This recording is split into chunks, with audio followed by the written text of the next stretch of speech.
ဝိပဿနာလမ်းပြမြေပုံတို့ဒီလိုတရားကောင်းစီလေးအဲ့လိုလေးမှတ်လိုက်ပါနော်ဘာလို့ဒီတရားဟောရတယ်လဲဆိုတော့ဦးဇင်းတို့ဒီနေ့ခေတ်မှာကဟိုတရားစခန်းတွေကလည်းပေါ်လာတယ်တရားပြဘုန်းကြီးတွေကလည်းအများကြီးပဲပေါ့နော်ပေါ်လာတယ်ပေါ့ပေါ်လာတဲ့အပြင်ဘာတွေပါပေါ်လာလဲဆိုတော့တရားထုတရားရောက်နေပေါ်လာတယ်နော်တရားထုတရားရောက်ပေါ်လာတယ်နောက်ပြီးတော့ဒီဦးဇင်းတို့ပရိသတ်ဆိုတာတရားဓမ္မတွေဆိုတာကဒီစာပေတွေကိုလေ့လာထားတာမဟုတ်ဘူးလေနော်သင်ကြားထားတာလည်းမရှိဘူးသိချာမသင်ထားအောင်ဒီဆရာတော်တွေဟောတာပြောတာလေးကိုပဲနားထောင်ရတာပေါ့နော်အဲ့လိုနာယူရတာနာယူရတဲ့ခါကျတော့ဘယ်ဟာမှားတယ်ဘယ်ဟာမှန်တယ်မဆုံးဖြတ်တတ်ဘူးအဲ့တော့ဘာဖြစ်သွားလဲဆိုတော့ခုနောက်ပိုင်းကကြတော့သူမီဒီယာခက်လည်းဖြစ်တာပေါ့နော်မီဒီယာခက်ဆိုတာတရားတွေက YouTube မှာနားလို့ရတယ် TikTok မှာနားလို့ရတယ် Telegram စသည်ဖြင့်ပေါ့ Facebook တို့ဒါမျိုးတွေဒီမီဒီယာတွေကနေပြီးတော့တရားတွေကနားလို့ရအဲ့လိုနားလို့ရနေတဲ့အချိန်မှာဒီ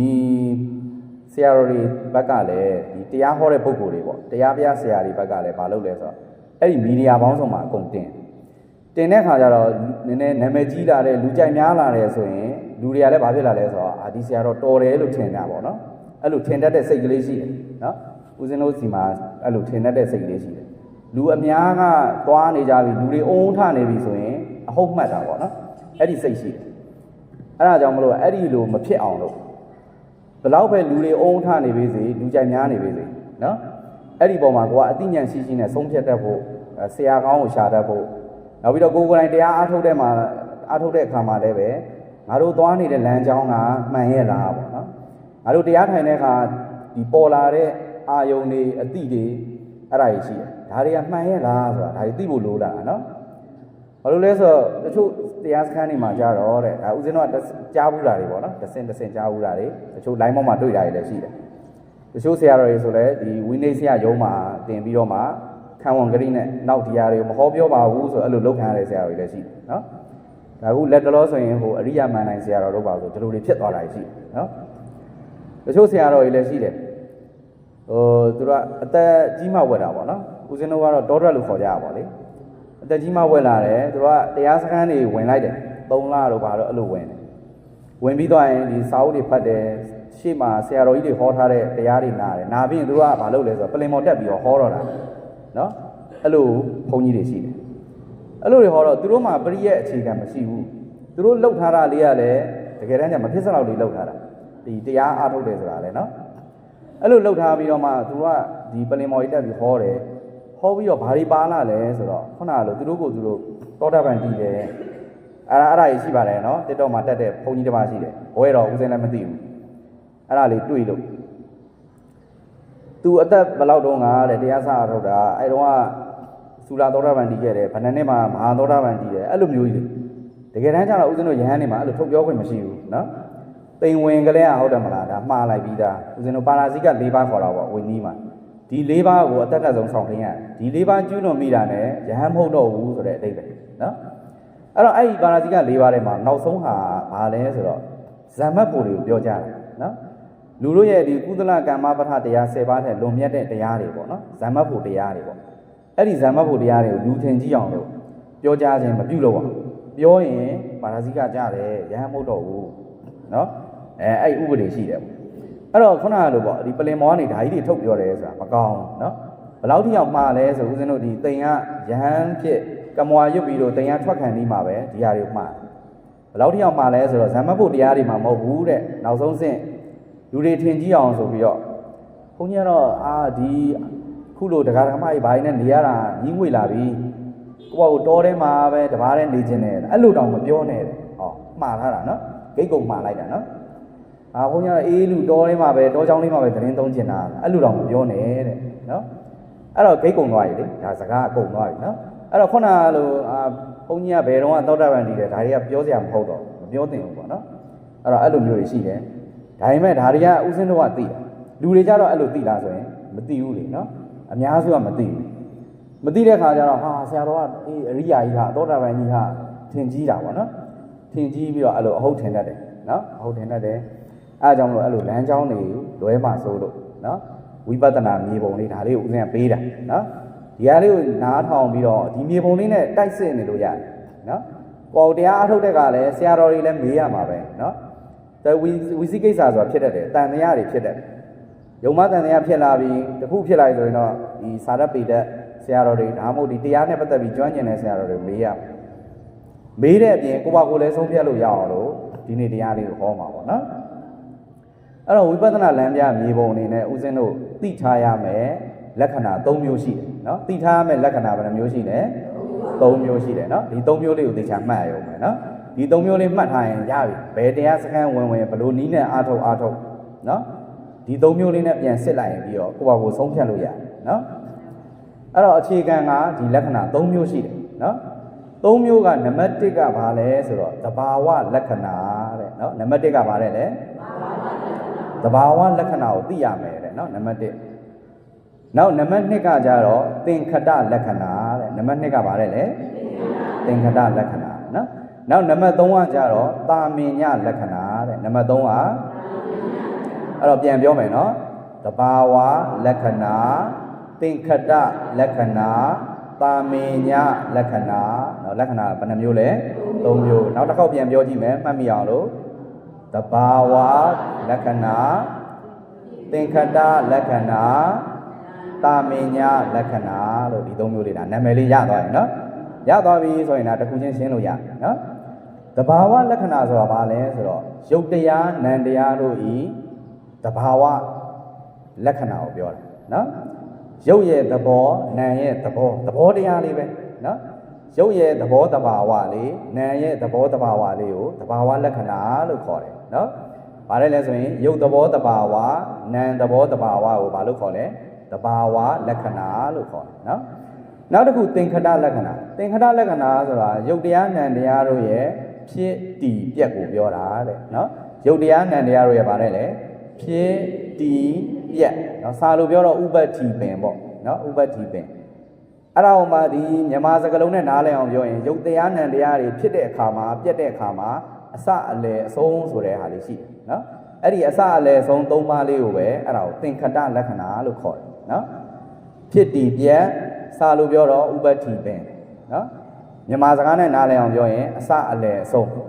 အဲ့ဒီ၃ရက်အဲ့ဒီဖြစ်တည်ပြက်သဘောလေးပေါ့နော်အဲ့ဖြစ်တည်ပြက်သဘောလေးကိုဘာလို့ခေါ်လဲသင်္ခတလက္ခဏာလို့ခေါ်တယ်နော်သင်္ခတလက္ခဏာလို့ခေါ်တယ်ရသွားရင်နော်နောက်ဆုံးကတာမင်ညလက္ခဏာတာမင်ညလက္ခဏာဆိုတာဘာလဲဆိုတော့ရုပ်တရားတွေရောနာမ်တရားတွေရောရဲ့အကုန်လုံးနဲ့ဆိုင်တဲ့လက္ခဏာလို့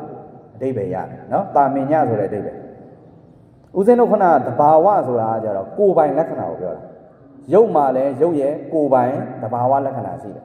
နာမ်တရားမှာလည်းနာမ်တရားရဲ့သဘာဝကိုယ်ပိုင်လက္ခဏာတွေရှိနော်တာမင်ညကြတော့အဲ့လိုမဟုတ်ဘူးအကုန်လုံးနဲ့ဆိုင်တယ်ရုပ်နဲ့လည်းဆိုင်တယ်နာမ်နဲ့လည်းဆိုင်တယ်နော်အကုန်လုံးနဲ့ဆိုင်တဲ့လက္ခဏာကိုတော့တာမင်ညလက္ခဏာလို့ခေါ်တယ်နော်အဲ့တော့တာမင်ညလက္ခဏာကတော့အားလုံးနဲ့ရင်းနှီးပြီးသားနော်ဦးဇင်းတို့ပရိစိတ်နာတို့ဘာလို့ရှိတယ်လေလက္ခဏာကြီး၃ပါးဆိုတာဘာလဲလဲအနေစာဒုက္ခအနတ္တအဲ့ဒီ၃ပါးကိုပဲတာမင်ညလက္ခဏာလို့ခေါ်တာနော်ဘာလဲလဲအနေစာဒုက္ခအနတ္တအဲ့ဒီ၃ပါးကိုပဲဘာလို့ခေါ်လဲတာမင်ညလက္ခဏာလို့ခေါ်တာနော်အနေစာလို့ပြောလိုက်ရင်ယုံနဲ့လည်းဆိုင်တယ်နာမ်နဲ့လည်းဆိုင်တယ်ယုတ်တရားမှာလည်းအနေစာဆိုတာရှိတယ်နာမ်တရားမှာလည်းအနေစာဆိုတာရှိတာနော်အနေစာဆိုတာမမြဲခြင်းလို့အဓိပ္ပာယ်ရနော်မမြဲဘူးနော်ဖြစ်ပြီးတော့ပြတ်နေတယ်ဖောက်ပြန်ပြောင်းလဲနေတယ်နော်အဲ့ဒီသဘောတရားမှာမြင်ပြီးဆိုရင်ဒီအနေစာဆိုတာထင်လာတာနော်အဲ့လိုမမြဲခြင်းဆိုတဲ့အနေစာရှိမယ်အဲ့လိုမမြဲတဲ့အတွက်ကြောင့်ဆင်းရဲတယ်နော်ဒီယုတ်တရားနာမ်တရားတွေမမြဲတဲ့အတွက်ကြောင့်ဘေးလို့မြင်လာတယ်ဒါကြီးကဘေးဒုက္ခကြီးပဲဆိုတာအဲ့မှာဒုက္ခလက္ခဏာထင်လာတာနော်အနေစာဒုက္ခနောက်တစ်ခုအနတ္တဆိုတာကြတော့အစိုးမရခြင်းဆိုတာဘယ်လိုလဲဆိုတော့ကိုဖြစ်ခြင်းတို့မဖြစ်အောင်သူ့တဘာဝအတိုင်းပဲသူဖြစ်ခြင်းတို့ဖြစ်နေတာနော်သူသဘောသူဆောင်ပြီးသူဖြစ်ခြင်းကဖြစ်နေတာကိုဖြစ်ခြင်းတို့မဖြစ်ဘူးအဲ့ဒါကိုပဲအနတ္တလက္ခဏာလို့ပြောတာနော်အဲ့တော့အဲ့ဒီအနေစာဒုက္ခအနတ္တဒီ၃မျိုးပဲဘာလို့ခေါ်လဲတာမင်ညလက္ခဏာလို့ခေါ်တယ်နော်ဒီလိုမျိုးလေးမှတ်ထားနော်အဲ့တော့ယောဂီတွေအနေနဲ့ဘာဖြစ်တယ်လဲဆိုတော့တခါတလေမှာတချို့ဒီတရားစခန်းတွေပါဝင်ပြီးဆိုရှိတယ်လေတခါကြီးတခါမကြီးတရားစခန်းဝင်တော့ဘာတွေရှုရတော့အရှင်များဖြစ်ပျက်တွေရှုတာပေါ့အဲ့လိုလွယ်လွယ်ပြောတာရှိရနော်ဖြစ်ပျက်ရှုတယ်ဆိုတာဖြစ်ပျက်လို့ပြောလိုက်တာ ਨੇ ခုနကဦးဇင်းပြောခဲ့ပြီဦးဇင်းတော့ဒါစာလို့ပြောတော့တာဖြစ်တည်ပျက်လို့ပြောတာဟုတ်နော်အဲ့တော့တီဆိုတဲ့ဟာလေးကိုခဏဖြုတ်လိုက်ရင်ဖြစ်ပျက်နော်ဖြစ်ပျက်လို့ပြောရင်ဘာလက္ခဏာလဲဆိုရင်သင်္ခတလက္ခဏာလို့ခေါ်တယ်နော် သင်္ခဏလက္ခဏာထဲမှာဝင်နေတယ်အဲ့တော့ဒီသင်္ခဏလက္ခဏာကိုဒီယောဂီကတကယ်မြင်လားမမြင်လားဆိုတော့ဘာနဲ့ပြန်စစ်မလဲဆိုရင်တဘာဝလက္ခဏာနဲ့ပြန်စစ်ရတယ်တဲ့နော်အဲ့တော့သင်္ခဏလက္ခဏာတကယ်မြင်မမြင်ကိုဘာနဲ့ပြန်စစ်မလဲတဘာဝလက္ခဏာနဲ့ပြန်စစ်ရတယ်နော်အဲ့ဒီလိုပဲတချို့ကြောက်လည်းရှိတယ်အာရှင်မြတ်ရဲ့ဒီတရားထိုင်နေဆိုတော့တပည့်တော်ကဒီဖြစ်တာတွေပြက်တာတွေအနိစ္စဒုက္ခအနတ္တရှုတာပေါ့နော်အဲ့လိုပြောတာရှိတယ်အဲ့တော့အနိစ္စဒီဒုက္ခအနတ္တရှုတယ်လို့ပြောရင်အဲ့ဒါဒီဘာလက္ခဏာလဲဆိုရင်တာမင်ညာလက္ခဏာလို့ခေါ်တယ်နော်အဲ့တော့ဒီယောဂီပုဂ္ဂိုလ်ကတာမင်ညာလက္ခဏာတကယ်ရှုမှတ်နိုင်လားမမှတ်နိုင်လားဆိုတာကိုပြန်ပြီးတော့စစ်ချင်ရင်သူ့ရဲ့အောက်ကသင်္ခဏလက္ခဏာနဲ့စစ်ရတယ်နော်ဘာနဲ့ပြန်စစ်ရလဲဟောနော်တာမင်ညာလက္ခဏာတကယ်ရမရတကယ်သိမသိကိုစစ်ချင်ရင်သူ့အောက်ကဘာနဲ့ပြန်စစ်သင်္ခဏလက္ခဏာနဲ့စစ်ဒီသင်္ခဏလက္ခဏာဖြစ်ချင်းပြက်ချင်းနော်သင်္ခဏလက္ခဏာတကယ်ရမရကိုပြန်စစ်ချင်တဲ့ခါကျတော့သူ့အောက်ကဘာနဲ့ပြန်စစ်မလဲတဘာဝလက္ခဏာနဲ့ပြန်စစ်ရတယ်ဒါလေးသိသွားရင်ရပြီနော်အဲ့ဒါမြေပုံပဲနော်ဝိပဿနာလမ်းပြမြေပုံဆိုတာဒါလေးအဲ့တော့ကိုတကယ်အနိစ္စဒုက္ခအနတ္တတကယ်မြင်ရလားငါတကယ်မြင်လားသိကျင်တယ်သိကျင်သူ့အောက်ကဘာနဲ့ပြန်စစ်သင်္ခဏလက္ခဏာဟောဖြစ်ချင်းပြက်ချင်းကိုငါတကယ်တွေ့တာလားယုတ်တရားနံတရားတွေရဲ့ဖြစ်ချင်းပြက်ချင်းကိုတကယ်တွေ့သလားကိုစစ်အဲ့ဒီယုတ်တရားနံတရားရဲ့ဖြစ်ချင်းပြက်ချင်းကိုတကယ်တွေ့မတွေ့နော်ဆုံးဖြတ်ခြင်းလဲဆိုရင်တစ်ခါဘာနဲ့ပြန်စစ်တဘာဝလက္ခဏာအဲ့ဆိုရင်ငါယုတ်တဘာဝနံတဘာဝကိုတကယ်သိပြီလားဒါပြန်စစ်ရမှာနော်ဒါမြေပုံအကျမ်းနယ်တွေရသွားပြီပေါ့အကျမ်းနယ်တွေရသွားပြီဆိုတော့ဦးဇင်းကနည်းနည်းလေးအသေးစိတ်ပြီးထပ်ပြောပေးမယ်နော်အဲ့တော့ယုတ်တဘာဝနံတဘာဝဆိုတဲ့တဘာဝလက္ခဏာကသူကအခြေခံကြဆုံးပဲဒီတဘာဝလက္ခဏာကိုမြင်မှနော်ဒီတဘာဝလက္ခဏာကိုသိချာသိမှသာလျှင်သင်္ခဏလက္ခဏာဆိုတာထင်လာတယ်နော်သင်္ခဏလက္ခဏာဒီဖြစ်ပျက်တွေထင်လာတယ်အဲ့ဒီသင်္ခဏလက္ခဏာထင်မှသာလျှင်တာမင်ညာလက္ခဏာတွေမြင်တာတဲ့နော်ဒီလိုအဆင့်ဆင့်သွားတယ်နော်ဟုတ်ပြီအဲ့တော့တဘာဝလက္ခဏာကိုပြောပြီပြောတဲ့အခါမှာဦးဇင်းတို့ကဒီလူခန္ဓာကိုယ်မှာရှိတာဘာတရားနဲ့ဘာတရားရှိရလဲဆိုရင်ယုတ်တရားနဲ့နံတရားလို့ဒါနှမျိုးရှိတာပေါ့ရှိတော့ယုတ်တဘာဝနံတဘာဝလို့ရှိတယ်အဲ့တော့ယုတ်တရားမှာဆိုရင်လည်းပဲဦးဇင်းတို့ကအဘိဓမ္မာမှာကယုတ်တရားယုတ်အမျိုးအစားပေါင်း28မျိုးရှိတယ်နော်ယုတ်28ပါးဆိုတာရှိတယ်အဲ့ဒီယုတ်28ပါးထဲမှာတရားရှုမှတ်လို့ရတဲ့ယုတ်ကဦးဇင်းတို့ဒီ18ပါးပဲရှိနော်18ပါးပဲရှိကျန်တဲ့12ပါးကတရားရှုမှတ်เสียမလို့เนาะသူကဥပါဒံယုတ်တွေဖြစ်တဲ့အတွက်ကြောင့်အဲ့တော့အဲ့ဒီလိုမျိုးအဲ့ဒီ18ပါးထဲမှာလည်းပဲအရှင်မြတ်18ပါးဆိုတော့များတယ်ရှုပ်တယ်เนาะအဲ့တော့ယုတ်တရားလို့ပြောလိုက်ရင်အခြေခံက4ပါးဆိုတာပြန်ရအဲ့ဒါကိုပဲမဟာဘုတ်4ပါးလို့ခေါ်တယ်เนาะမဟာဘုတ်မဟာဘူတအခြေခံကြတော့ဒီမဟာဘုတ်4ပါးရဲ့ပေါင်းစည်းခြင်းကြောင့်တခြားသောယုတ်တွေကဖြစ်လာเนาะအဲ့တော့မဟာဘုတ်၄ပါးကဘာကြီးလဲဆိုရင်အားလုံးကြားဖို့ပြီးတာပထဝီတေဇောအာဘောဝါယောဆိုတဲ့ဓာတ်ကြီး၄ပါးပေါ့နော်ဓာတ်ကြီး၄ပါးအဲ့ဒါကိုပဲမဟာဘုတ်လို့ခေါ်တယ်နော်အပိဓမ္မာမှာကြတော့မဟာဘုတ်၄ပါးရှိတယ်အဲ့တော့ဒီပထဝီတေဇောအာဘောဝါယောဆိုတဲ့ဓာတ်၄ပါးရှိတယ်ဒီဓာတ်၄ပါးကိုရှုရတယ်အဲ့ဒီဓာတ်၄ပါးရဲ့သဘောတဘာဝတွေကိုမြင်ပြီဆိုရင်အဲ့ဒါရုပ်တဘာဝကိုသိတာနော်အဲ့တော့ရုပ်ဒီဓာတ်၄ပါးမှာဆိုရင်လည်းပဲပထဝီလို့ပြောလိုက်ရင်ပထဝီရဲ့တဘာဝသည်ပြော့တာနဲ့မာတာဆိုတာရှိတယ်နော်အဲ့တော့ဦးဇင်းတို့တရားမှတ်ပြီးတရားထိုင်လိုက်ပြီးဆိုတဲ့ခါကျရင်ဒီပြော့တဲ့သဘောမာတဲ့သဘောလေးတွေကိုတွေ့လာနော်သူစဉ်တရားထိုင်တဲ့ခါမှာတော့တွေ့ခဲ့ပါတယ်တွေ့ခဲ့တယ်ဆိုတာဘာဖြစ်လို့လဲဆိုတော့ဦးဇင်းတို့ကအများစုကအာနာပါနကမ္မထံကိုရှုမှတ်တာနော်အာနာပါနကမ္မထံရှုမှတ်တာဖြစ်တဲ့အတွက်ကြောင့်ဒီပထဝီဓာတ်ကအတွေ့နဲတယ်နော်တမင်းကိုရှုမှပဲရမယ်နော်အဲ့တော့ဘယ်ချိန်မှာတွေ့တယ်လဲဆိုတော့ဦးဇင်းတို့ဇင်းကြံမှတ်တဲ့အခါတွေမှာတော့တွေ့ရတယ်နော်ဦးဇင်းတို့ဇင်းကြံမှတ်တဲ့အခါကျရင်ကြွတယ်လှမ်းတယ်ချတယ်ဒီလို၃ချက်မှတ်တာပေါ့နော်အခြေခံအဲ့တော့ဒီချပြီးနင်းလိုက်တဲ့အခါမှာပထဝီရဲ့သဘောနော်ပြော့တဲ့မာတဲ့သဘောလေးခြေပွားနဲ့ကျင်းပြင်းနေတဲ့ထိတဲ့အခါပြော့တဲ့သဘောမာတဲ့သဘောလေးတွေသိရတယ်နောက်တစ်ခုပထဝီကပြော့တာနဲ့မာတာတယ်မဲလားဆိုတော့မဟုတ်ဘူးနော်သူကမာချောကျန်းပြော့လေးပေါ့ဆိုပြီးတော့အဲ့လိုပထဝီရဲ့သဘာဝတွေကအများကြီးတော့ရှိနော်အဲ့ထဲမှာဘာတွေပါလဲဆိုအလေးအပေါ့ဆိုတာလည်းပါလာနော်ချပြီးဆိုရင်6ပြက်လေးပြီးတော့ကြာသွားဒါလည်းဒါပထဝီပဲနော်အဲ့တော့ပထဝီပဲအဲ့တော့ဈဉ္ဉံလျှောက်တဲ့အခါမှာတော့ဒီပထဝီရဲ့သဘောတွေပို့ပြီးတော့တွေ့ရတတ်တယ်ပေါ့နော်အဲ့တော့ပထဝီရဲ့သဘောကိုတော့အခြေခံအဖြစ်ပြောမယ်ဆိုရင်တော့ခုနလို2မျိုးပဲပေါ့နော်ပြောတဲ့သဘောမာတဲ့သဘောပြောတဲ့သဘောလေးတွေ့ပြီဆိုတာပထဝီဓာတ်ကိုတွေ့နော် အဲ့လိုပဲတေဇောဆိုရင်ပါတယ်လေပူမှုသဘောအေးမှုသဘောနော်ပူတာလေးတွေအေးတာလေးဒါလေးအားထိုင်တဲ့ခါကျတွေ့ရတယ်နော်တရားထိုင်ပြီးဆိုဝင်လေထွက်လေမှတ်ပြီမဲ့လို့တခါလေးပါလေတင်ပေါက်ကပူတာတွေရောမသိဘူးလားထိုင်တာကြားလာတဲ့ခါကျတင်ပေါက်အောက်မှာပူတယ်ခါးထဲမှာနာလာတဲ့ခါကျတော့အယိုးစစ်လေးတွေကပူးလာတာနော်ကြောထဲမှာပူးလာတယ်အဲ့တော့အဲ့ပူးနေတဲ့သဘောကြီးပါလဲဆိုရင်အဲ့ဒါတေဇောနော်တေဇောဆိုတဲ့ရုပ်တရားကိုတွေ့တယ်အဲ့တော့ပူတဲ့သဘောလေးကိုမြင်ပြီးဆိုရင်လည်းဒါရုပ်တဘာဝကိုတွေ့နော်အဲ့လိုပဲအာဘောယိုစီးတဲ့သဘောဖွဲ့စည်းတဲ့သဘောနော်တရားထိုင်နေတဲ့ချွေးလေးတွေချွေးပွင့်ချင်းပေါက်လေးတွေကနေပြီးတော့ချွေးလေးတွေထွက်တယ်အဲ့ချွေးလေးတွေကနေယိုစီးပြီးတော့စိတ်ထွက်နေတဲ့သဘောလေးတွေတရားထိုင်တဲ့ကမတွေ့ရဘူးလားဒါတွေ့ရတာပဲနော်ဟောငါကြောထဲမှာချွေးတွေစီးနေတယ်သူကစီးကြတော့လေအဲ့လိုယိုစီးတဲ့သဘောလေးရှိဒါဆိုရင်ဒါအာဘောကိုတွေ့တာနော်အာဘောဆိုရင်အဲ့လိုယိုစီးတဲ့သဘောလေးတွေ့တာဒီလည်းပဲရုပ်တဘာဝကိုတွေ့တာပဲနော်အော်နောက်တစ်ခုပထဝီနေသောအာဘောဟောဝါယောကြတော့သူကတော့တောင့်တင်းတဲ့သဘောလှုပ်ရှားတဲ့သဘောနော်ဒါတွေလည်းတွေ့တာပဲဦးဇင်းတို့ဒီခုနအာနာပါနကမ္မဋ္ဌာန်းရှုတဲ့အခါလေးရှုတဲ့အခါဒီရင်ဘတ်တွေဖောင်းလာတယ်ဝမ်းပိုက်ဖောင်းလာတယ်ဖောင်းသွားတဲ့သဘောပိန်သွားတဲ့သဘောဒါတွေကဝါရောပဲတခါလေတရားထိုင်ရင်လည်းခန္ဓာကိုယ်ကြီးရိမ့်တာတွေမရှိဘူးလားနော်တခါလေဘယ်ဘက်ကိုရိမ့်သွားရှိတယ်ညာဘက်ရိမ့်တာရှိတယ်တချို့ပတ်လည်းရိမ့်နေတာရှိတယ်ရှေ့ကိုင်းသွားတာရှိတယ်နောက်လန်သွားတာတွေရှိတယ်အဲ့ဒီရိမ့်နေတဲ့သဘောလေးတွေရိမ့်ထိုးနေတဲ့သဘောတွေလှုပ်ရှားတဲ့သဘောတွေအဲ့ဒါတွေအကုန်လုံးကပါလဲဆိုရင်ဝါရောနော်ဒါဝါရောရဲ့သဘောအဲ့ဒီခုနကလှုပ်သွားတယ်ရိမ့်သွားတယ်ဒါလေးတွေ့တယ်ဆိုတာဘာလို့တွေ့တာလဲဝါရောလေးကိုတွေ့တာနော်အဲ့ဒါဆိုရင်အဲ့ဒါရုပ်တဘာဝကိုသိတယ်လို့ခေါ်တယ်နော်အဲ့တော့ဒါရုပ်တဘာဝအဲ့တော့အဲ့ဓာတ်ကြီးလေးပါးရဲ့သဘောတဘာဝတွေကိုနော်မြင်လိုက်တယ်တွေ့လိုက်တယ်သိလိုက်တယ်ရှုမှတ်တယ်လို့ပဲပြောသိတယ်လို့ပဲပြောတွေ့တယ်လို့ပဲပြောအကုန်လုံးအတူတူပဲနော်အဲ့တော့အဲ့ဒီဟာကိုတွေ့တာဒီဒါရုပ်တဘာဝကိုတွေ့တယ်လို့ခေါ်တယ်နော်အဲ့တော့ဒီနံတဘာဝကဲနံတရားရဲ့တဘာဝပြောပြီးဆိုလို့ရှိရင်ဘာကိုပြောမလဲဟောညွတ်တဲ့သဘောတဲ့နော်နံဆိုတာနမနလက္ခဏာတဲ့နော်ညွတ်တဲ့ကိုင်းညွတ်တဲ့သဘောရှိတယ်တဲ့နော်ဘာကိုညွတ်တာလဲဆိုရင်အာယုံကိုညွတ်တာနော်ဘာကိုညွတ်တာလဲဆိုရင်အာယုံညွတ်တာအခုဦးစင်းတရားဟောတယ်အတန်လေးမထွက်ဘူးလားအဲ့ဒီအတန်လေးကိုဟောစိတ်ကလေးကတော့မညွတ်ဘူးလားနားမှာအတန်လေးကြားတယ်ဆိုတာစိတ်ကညွတ်လို့ကြားတာနော်စိတ်ကမညွတ်ရင်မကြားဘူးနော်စိတ်မညွတ်ဘူးဆိုရင်မကြားဘူးအဲ့တော့အတန်လေးကိုကြားတယ်ဆိုအဲ့အတန်အာယုံလေးအတန်လေးနားတဲ့ဟိုဒီနားစီလေးပေါ့နော်စာလို့ပြောတော့သောတာပတာရပေါ့ဒီသောတာပတာရနားအကြည့်တဲ့လေးကိုအတန်လေးကလာရိုက်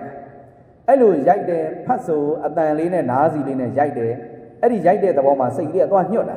ညှွတ်လိုက်တဲ့အခါကျတော့မှဩကြားစိတ်ဆိုတာဖြစ်တယ်ဩအတန်လေးကြားတယ်ဒါဘာပြောနေတာဆိုတာနော်အဲ့လိုမြင်တဲ့အခါမှာလည်းအဲ့လိုပဲမြင်တဲ့အစင်းရူပါယုံဆိုတာရှိတယ်အဲ့ဒီအစင်းလေးနဲ့သက္ကုပတာရဆိုတဲ့မျက်စိအကြည်လေးနဲ့သွားပြီးတော့စုံတယ်အဲ့စုံတဲ့သဘောပေါ်မှာစိတ်ကလေးကဘာဖြစ်တာလဲသွားပြီးတော့ညှွတ်လိုက်တာနော်အဲ့လိုစိတ်ကလေးညှွတ်လိုက်တဲ့အခါမှာမြင်တယ်ဆိုတဲ့မြင်စိတ်လေးဖြစ်လာတယ်နော်အဲ့တော့ဒီနံတရားရဲ့သဘာဝကဘာလဲဆိုရင်ကိုင်းညွတ်ခြင်းလက္ခဏာရှိတယ်နော်ကိုင်းညွတ်ခြင်းလက္ခဏာရှိတယ်ဦးဇင်းတို့ဒီတရားမှတ်တဲ့ခါလည်းဒီလိုပဲလေနော်နာသီးပြားလေးမှာစိတ်စားရပြီးတော့ဝင်လေထွက်လေမှတ်တယ်လေလေးဝင်လာတယ်ဆိုရင်ဦးဇင်းတို့ဝင်တယ်လို့မမှတ်ဘူးလားဒါလေးကဝင်တယ်ဒါတချို့ကြောင့်လည်းဝင်လေလို့မှတ်တယ်ပေါ့နော်အဲ့တော့အဲ့လိုမှတ်ချင်အောင်ပထမဘာဖြစ်ရနှာသီးပြားမှာလေလေးဝင်လာတာနဲ့စိတ်ကလေးကပြေးပြီးတော့မကတ်ဘူးလားစိတ်ကလေးကနှာသီးပြားလေးကိုပြေးသွားတာနော်ပြေးတယ်ဆိုတာသဘာဝပြောပြတာနော်ဟိုစကားအရာပြောပြတာနော်တကယ်စိတ်ကြီးကခုံပေါက်ပြေးသွားတာတော့မဟုတ်ဘူးပေါ့နော်ဘာနဲ့တူတယ်လဲဆိုရင်တဲ့စာပေမှာပြောထားတာအုတ်နယံကြီးကိုရှွန့်လုံးလေးတွေရှွန့်စည်းလေးတွေရှိတယ်ရှွန့်စည်းကလေးတွေစော့တဲ့အခါနော်နယံကိုရှွန့်နဲ့ပေါက်တာပေါ့ပေါက်လိုက်တဲ့အခါရှွန့်စည်းလေးကနယံကိုဖတ်ဆိုပြေးမကတ်ဘူးလားအဲ့သဘောမျိုးပဲနော်နှာခေါင်းမှာလေလေးရှူလိုက်ပြီးဆိုရှူတဲ့အစီကိုစိတ်ကလေးကဘာဖြစ်တော့ပြေးကတ်တာပြေးကတ်ပြီးတော့မှဝင်လေထွက်လေဒါလေးကိုစိတ်ကသိတာနော်အဲ့တော့အဲ့လိုပြေးကတ်တဲ့သဘာဝလေးကိုမြင်ရမှာပြေးကတ်တဲ့သဘာဝလေးကိုမြင်တာဒီဘာကိုမြင်တာလဲဆိုရင်နာရဲ့သဘာဝကိုမြင်တာတဲ့နော်နာရဲ့သဘာဝကိုမြင်အဲ့ဒီလိုမျိုးဒါနာရဲ့သဘာဝကိုမြင်ပြီးရုပ်ရဲ့သဘာဝကိုမြင်ပြီးအဲ့ဒါမှသဘာဝလက္ခဏာကိုသိတယ်လို့ခေါ်တာနော်အဲ့တော့ဦးဇင်းကနည်းနည်းလေးတိတက်ထပ်ပြီးတော့အသေးလေးစိတ်တယ်နော်ဘာအသေးစိတ်မလဲဆိုတော့ဦးဇင်းတို့ရုပ်သဘာဝနာမ်သဘာဝတွေကိုသိတဲ့အခါမှာလည်းပဲနော်ပရမတ္ထစိုက်အောင်သိရတယ်နော်ဘာစိုက်အောင်သိရမှာလဲပရမတ္ထစိုက်အောင်သိရတယ်ဦးဇင်းတို့စာမှာကနော်ပြည့်ညက်နဲ့ပရမတ်ဆိုတာရှိနော်ဒါကလေးယောဂီကရှုမှတ်တယ်ဟုတ်တယ်ဝင်လေထွက်လေပူတာတွေအေးတာတွေတောင့်တာတွေတင်းတာတွေလှုပ်တာတွေရိမ့်တာတွေနော်ဒါတွေကိုပေါ်လာတဲ့အခါပေါ်လာတိုင်းကိုရှုမှတ်တာ အဲ့လိုရှုမှတ်တဲ့အခါမှာဦးဇင်းတို့ကပရမတ်ကိုတန်းပြီးတော့မတည်ဘူးတဲ့နော်ကိုယ့်ရဲ့စိတ်ကဘာလို့ဆိုတော့ပြည့်ညက်နယ်ထဲမှာပဲနေနေကြနော်ဒါလူပဲယောက်ျားပဲဒါဘုန်းကြီးယဟန်သီလရှင်စသည်ဖြင့်ပြည့်ညက်ထားတာမရှိဘူးလားနော်အဲ့ဒါကိုသမုဒိလို့ခေါ်တယ်နော်သမုဒိဆိုတာလူတွေကခေါ်ပေါ်ပြောဆိုလို့ရအောင်သမုတ်ထားတာနော်အဲ့လိုသမုတ်ထားတဲ့ပြည့်ညက်ကိုတော့သမုဒိပြည့်ညက်လို့ခေါ်တယ်နော်ဒီလိုပုံစံဆိုရင်ဒါယောက်ျားခေါ်တယ်ဒါမိန်းမခေါ်တယ်ဒါကိုကလေးခေါ်တယ်ဒါကိုလူကြီးခေါ်တယ်ဒါကိုအိမ်ခေါ်တယ်ဒါကိုတော့ကျောင်းခေါ်တယ်စရှိတယ်မြင်ဒါနာမည်ခေါ်စရာပြည့်ညက်ထားတာကိုအဲ့ဒါကိုသမုဒိပြည့်ညက်လို့ခေါ်တယ်နော်အဲ့တော့အဲ့ဒီပြည့်ညက်တွေထဲမှာမှဦးဇင်းတို့နောက်ထပ်ဘာရှိမလဲဆိုတော့တမူဟပြည့်ညက်ဆိုတာလည်းရှိတယ်တမူဟဆိုတာအပေါင်းကိုပြည့်ညက်တယ်ခေါ်တယ်နော်ဦးဇင်းတို့ထားပါတော့လူဒီခန္ဓာကိုယ်ကြီးနော်မတက်ရက်ပြီးတော့သွားနေတယ်ခေါင်းပါမယ်ခြေနှစ်ဖက်လက်နှစ်ဖက်ပေါ့နော်အဲ့တော့လူလို့ခေါ်လိုက်တယ်အဲ့တော့လူလို့ခေါ်ပြီဆိုရင်ဦးဇင်းတို့ကဒီခေါင်းကြီးကိုကင်ပြီးတော့မေးမယ်ဒီခေါင်းကိုလူလို့ခေါ်သလားဒါကိုလူလို့ခေါ်သလားလို့မေးရင်မခေါ်ဘူးလေဒါကြတော့ဘာလို့ခေါ်မလဲခေါင်းလို့ပဲခေါ်တယ်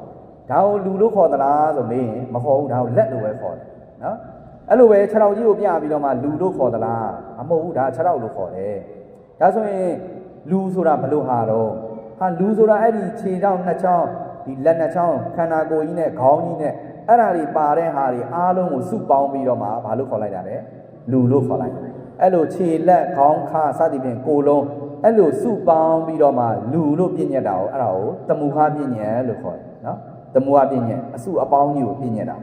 အဲ့လိုပဲကားတို့စပိန်တို့လှဲတို့ဆိုတာလည်းဒါအတူတူပဲဖြစ်သွားပြီပေါ့နော်ဟိုလှဲပင်းကြီးကိုလှဲလို့ခေါ်သလားမခေါ်ဘူးနော်ရှေ့ကထဘိုးတုံးကြီးကိုလှဲလို့ခေါ်သလားမခေါ်ဘူးအဲ့ဒါတွေစုပေါင်းပြီးတော့မှအဲ့တစ်ခုလုံးကြီးကိုလှဲလို့ခေါ်တယ်အိမ်ဆိုတာလည်းဒါပေါ့ထုတ်တို့ရောက်တို့သွတ်မိုးတို့ဒါတွေအကုန်လိုက်ပြောတော့နော်ဟိုကိုချဲ့ပြီးသိပေါ့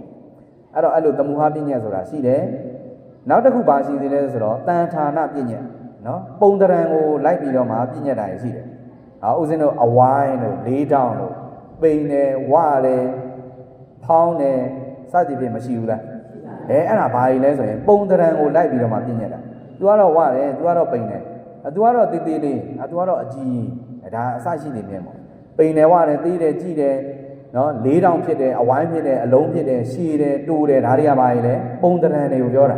နော်အဲ့ဒီပုံတရံတွေကိုလိုက်ပြီးတော့မှပြည့်ညက်တာကိုတော့တန်ဌာနပြည့်ညက်လို့ခေါ်တယ်နော်အဲ့လိုပြည့်ညက်ဆိုတာရှိအဲ့တော့တရားထိုင်တဲ့ယောဂီကတရားစထိုင်ပြီဆိုလို့ရှိရင်ခုနကလိုပေါ့တင်မားကြီးကပူလာတယ်ဆိုရင်ပထမအဲ့ဒီတင်မားဆိုတဲ့အသည့်ကမပြောက်ဘူးဟောနော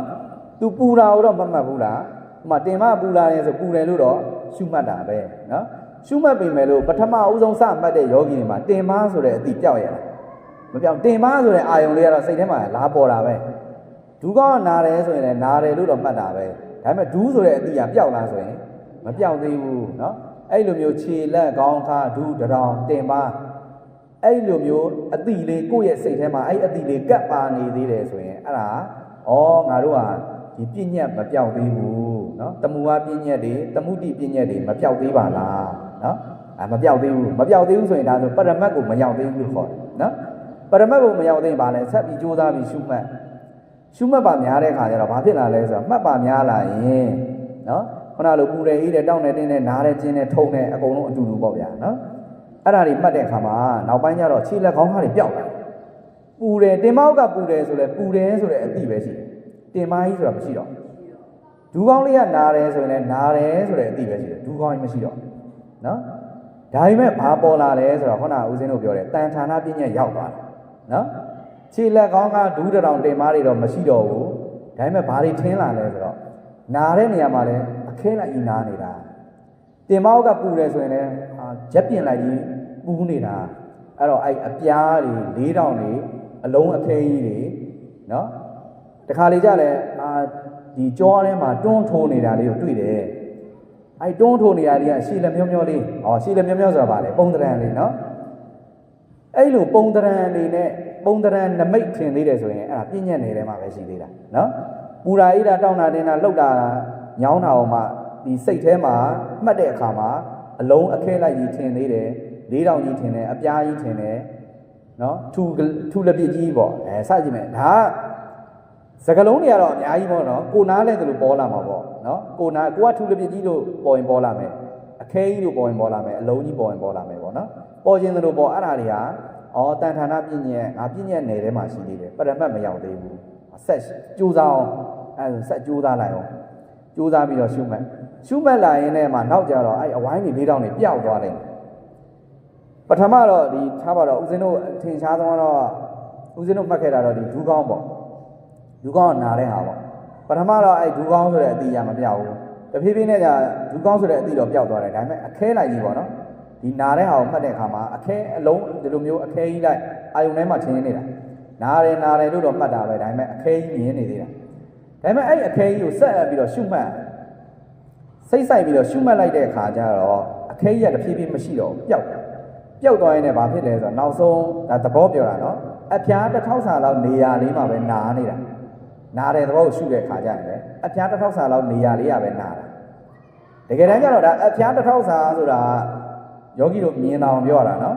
တကယ်ရှုမှတ်လာပြီဆိုရင်အဖျားဆိုတာလည်းမရှိတော့ပါဘူးနော်မရှိတော့ပူတဲ့သဘောလေးပဲရှိတယ်အဲ့လိုပဲခုနလိုနားတဲ့သဘောလေးပဲရှိတယ်လှုပ်နေတဲ့သဘောလေးဆိုရင်လည်းပဲအဲ့လှုပ်တဲ့ဟာလေးက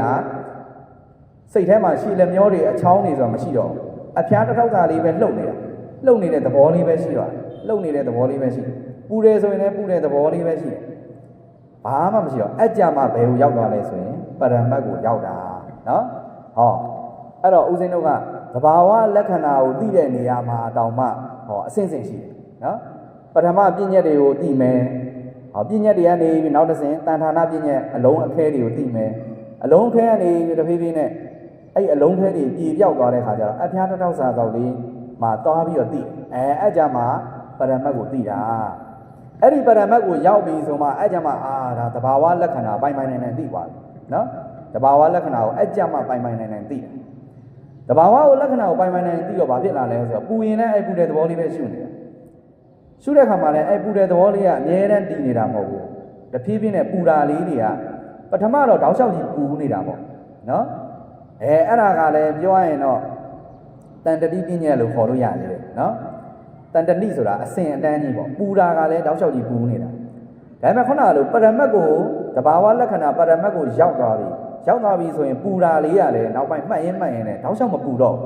အဲ့ပူတဲ့ဟာလေးကပြက်တောင်းလေးဖြစ်လာခုနလိုနာတာလေးကိုမှတ်တယ်ဆိုရင်လည်းနာတာလေးကတောက်လျှောက်ကြီးနာမဟုတ်တော့ပြက်တောင်းလေးနာလိုက်ရက်လိုက်နာလိုက်ရက်လိုက်အဲ့လိုဖြစ်လာ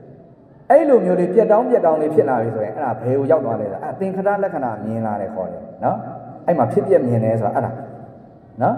အဲ့ကြမှာသင်္ခတလက္ခဏာကိုရောက်လာအဲ့သင်္ခတလက္ခဏာကလည်းမှတ်ရင်ထဲမှာထင်ရှားလာတယ်နောက်ပိုင်းကျပို့ပြီးထင်ရှားလာတယ်ပထမတော့အဲ့ပြက်တောင်းလေးကနာတယ်ဆိုရင်လည်းနာတာလေးကရက်သွားလိုက်ဆက်နာလိုက်တခါလေးကျလည်းတောင်းလျှောက်နာပြီးတော့မှဖြတ်ဆိုနာတာလေးပျောက်သွားပြီးတော့တခါပြန်နာအဲ့လိုပေါ်တာပေါ့နော်အဲ့ရနေပြီးတဖြည်းဖြည်းအသေးစိတ်လာတဲ့ခါကျတော့ဖြစ်ပျက်ကတောင်းလျှောက်မြင်လာတော့နာတယ်ဆိုရင်ကိုကမှတ်မလို့ရှိသေးတယ်သူကမရှိတော့အဲ့နာတာလေးကဖြတ်ဆိုပျောက်သွားအဲ့လိုပဲခုနကလိုပူတယ်ဆိုရင်လည်းပူတဲ့သဘောလေးငါမှတ်အောင်ပါပဲလို့ပူတယ်လို့သိလိုက်တာနဲ့တပြန်တယ်ပူတဲ့သဘောကမရှိတော့အဲ့ဒါဆိုရင်ဒါအဖြစ်အပျက်တွေပို့ပြီးတော့စိတ်လိုက်အဲ့လိုအဖြစ်အပျက်တွေမြင်မှများလာတဲ့ခါကျတော့ဒီရုပ်တရားတွေနံတရားတွေကမမြင်ဘူးဆိုတော့အတိအဒိန်းဆိုခေါင်းနဲ့ရောက်တယ်အဲ့ဒါဘာကိုမြင်တာလဲဆိုရင်အဲ့မှာအနိစ္စထင်တယ်လို့ခေါ်တယ်နော်အဲ့အနိစ္စကိုမြင်လာအဲ့ဒီအနိစ္စမြင်ပြီဆိုရင်ဘာကိုမြင်တာလဲတာမညာလက္ခဏာကိုမြင်တယ်လို့ခေါ်တယ်နော်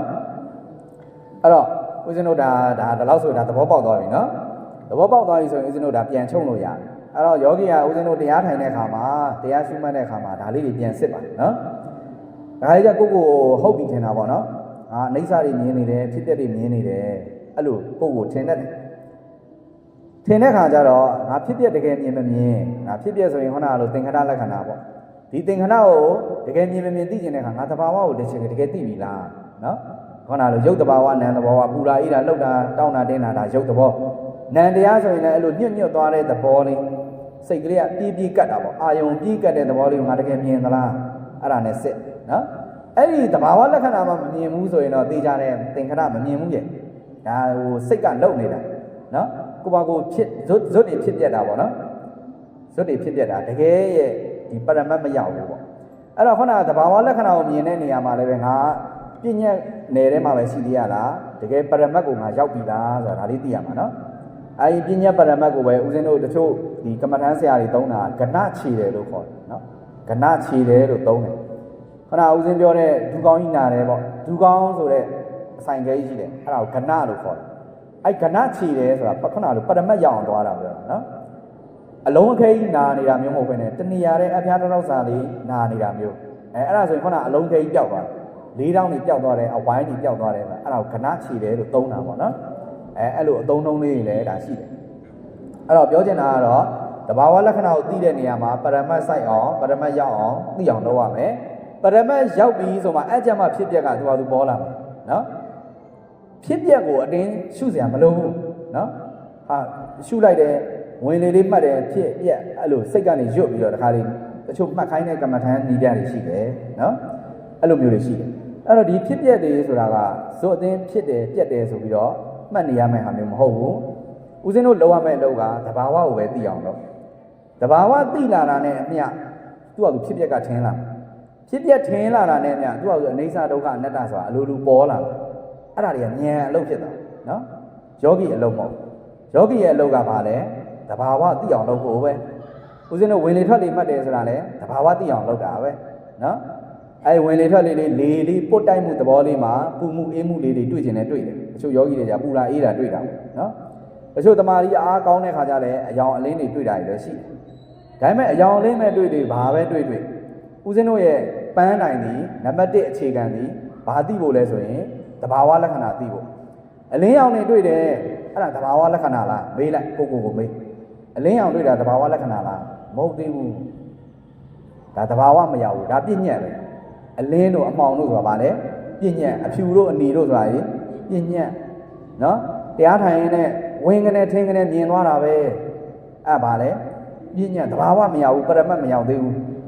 အဲ့ဒီအလင်းကြီးဟာရုပ်ရဲ့တဘာဝလားကိုမေးဟုတ်လားမဟုတ်ဘူးရုပ်တဘာဝခုနကဦးစင်ပြောပြီးလေပူလာအေးတာတောင်းတာတင်းတာလှုပ်ရှားတာနော်ပထဝီတေသောအာဘောဝါရောပေါ့ဗျာဒီဓာတ်ကြီးလေးပါးရဲ့လက္ခဏာတွေကဒါတဘာဝလက္ခဏာလို့ခေါ်တယ်နံဆိုလို့ရှိရင်လည်းအာယုံလေးကိုတောင်းပြီးတော့ပြေးကတ်ညွတ်သွားတဲ့သဘောလေးအာယုံလေးကိုပြေးကတ်တဲ့သဘောလေးဒါလေးကနံတဘာဝအဲ့တော့ခုနကလိုအယောင်လေးကြီးတွေမြင်ရတယ်တချို့ကြောင့်လည်းရှိတယ်ဖျားဖူးရတာကြီးလည်းရှိတယ်နော်ရွှေကုံဖျားကြီးဖူးရတယ်မာမြန်းကြီးဖျားကြီးဖူးရတယ်အဲ့တော့အဲ့ဒါမေးအဲ့တော့အဲ့ဖျားဖူးတာဖျားကြီးမြင်တာဒီတဘာဝလက္ခဏာကိုသိတာလားဟော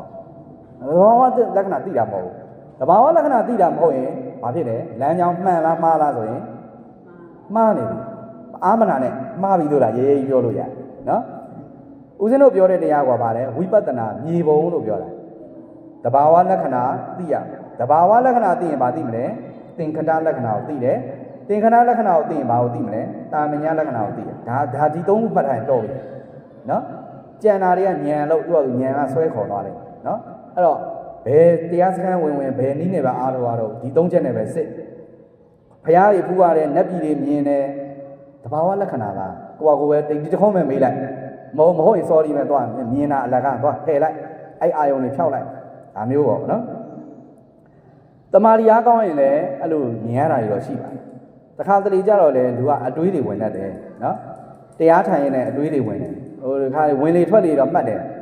မှတ်တာလေးကသူကတိုင်ပင်ကြိုက်သွားတာတိုင်ပင်ကြိုက်သွားရင်စိတ်ကလေးကအော်တိုဝင်တယ်ထွက်တယ်ဝင်တယ်အော်တိုမှတ်နေတာအော်တိုမှတ်တော့ကြတော့စိတ်တွေကလွင့်လာတစ်ဖက်ကလည်းတွေးကြံတွေးတယ်ဒီဘက်ကလည်းဝင်နေထွက်တယ်လေးကလည်းတိုင်ပင်ကြိုက်လေးမှတ်နေတာဦးဇင်းတို့ဟိုကားသမားတွေလို့ပေါ့ဗျာကားမောင်းတာကျွမ်းလာတဲ့ခါကျကားမောင်းရင်းနဲ့လည်းကိုရတို့ဖြီစားတာပဲဆက်လိတ်လေးလည်းတောက်လိုက်တာပဲအဲ့လိုမျိုးပေါ့အဲ့တော့တရားထိုင်တဲ့ယောဂီကလည်းဝင်လေထွက်လေတိုင်ပင်လေးကြိုက်လာတဲ့ခါကျတော့ဝင်လေထွက်လေမှတ်တဲ့ဟာမှတ်တဲ့ကောင်ကမှတ်တာတစ်ပိုင်း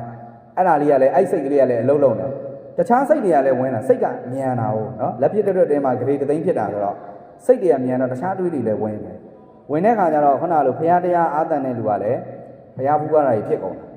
နော်တချို့ကြတော့သူကကြားဘူးနာဝနဲ့ပေါ့ဟိုးတော့အဲ့ကြားဘူးတယ်ဆိုတာမနေ့တနေ့ကကြားဘူးလားမှဖြစ်ချင်းဖြစ်မှာကလေးတော့ကြားဘူးလားလည်းဖြစ်တတ်တယ်နော်ကလေးတော့လူကြီးတွေရဲ့စကားဝိုင်းတွေမှာနားထောင်ရင်းနဲ့ဟာတရားထိုင်နေလေခန္ဓာကိုယ်ကြီးကမြောက်သွားတာဆိုအဲ့လိုကြားဘူးတဲ့လူကတရားထိုင်တဲ့ခါကျအလိုလိုသူ့ရဲ့မသိစိတ်ထဲမှာပေါ့နော်ခန္ဓာကိုယ်ကြီးမြောက်ချင်တာအဲ့မြောက်ချင်တဲ့ရည်ရွယ်ချက်ကရှိတယ်အဲ့ဒီစိတ်ကဘာဖြစ်လဲဆိုတော့ခန္ဓာကိုယ်ကြီးမြောက်ဆိုတဲ့ဟာကိုသွားပြီးညွတ်နေတာ ဒါပေမဲ့အဲ့ဒီဟာကိုယောဂီကသိလားဆိုရင်ကိုယ်စိတ်ကအဲ့လိုဖြစ်နေတာကိုသိလားဆိုရင်မသိဘူးသူကမသိဘူးသူကဝင်နေထွက်နေမှတ်တဲ့အလုပ်လုပ်တယ်တခြားတွေတွေးကျင်တယ်တွေးမယ်ဒါပေမဲ့ကိုမသိတဲ့အခြေအနေမှာစိတ်ကသွားပြီးညွတ်နေတာခန္ဓာကိုယ်ကြီးမြောက်ဆိုတာသွားလှုပ်နေတယ်အဲ့လိုလှုပ်တော့ဘာဖြစ်လာလဲဆိုတော့တစ်ချက်ခုနကလိုပေါ့တဲ့သဘောကိုတွေးတဲ့အခါမှာငါခန္ဓာကိုယ်ကြီးမြောက်သွားပြီဒါမှမဟုတ်အေးတဲ့သဘောကိုတွေးတဲ့အခါမှာလည်းဖြစ်တတ်တယ်ဟာတကူလုံးအေးဆင်းသွားတာအဲ့အမျိုးပေါ့နော်ခန္ဓာကိုယ်ကြီးမြောက်သွားတယ်ဆိုတာမျိုးအဲ့လိုဖြစ်တတ်တယ်တချို့ကြောင့်လည်းဟာငါတို့ကတော့တရားထိုင်နေရင်းနဲ့နတ်ပြည်တွေမြင်တာဘုံမိမကြီးကဘလို့ကြီးတယ်ဆိုတော့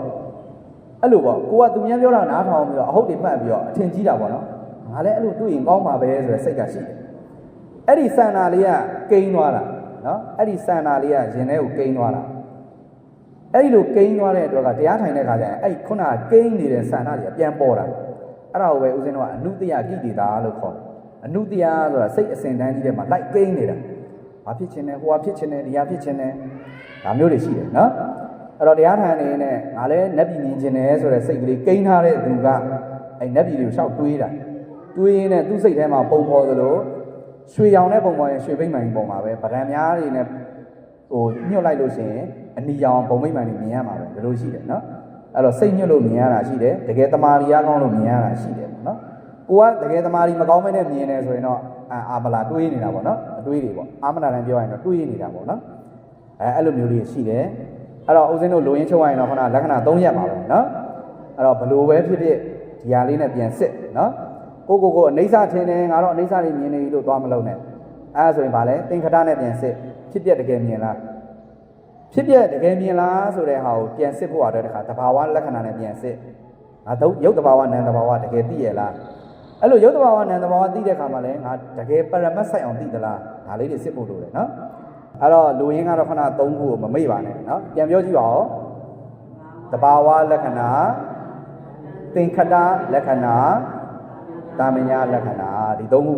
မှတ်မိရပါတယ်နော်ကျန်တာတွေကမေးလို့ရတယ်နော်ဒီ3ခုမှတ်ထားအဲ့3ခုနဲ့ကိုယ့်ဘာကိုစစ်တရားလုပ်တဲ့ခါနော်စစ်ပြီးတော့မှကိုယ့်ဘာကိုဆုံးဖြတ်လို့ရတယ်ဒါလေးပြောချင်တယ်နော်အဲဆိုရင်ဦးဇင်းတို့ဒီနေ့တရားဒီလောက်နဲ့ညီကုန်းချုပ်ပါတယ်အပမဒိနာတမဒိထအပမဒိနာမမိတ်မလျော်မပေါ်မဆမြဲမြံသောတတိတရားဖြင့်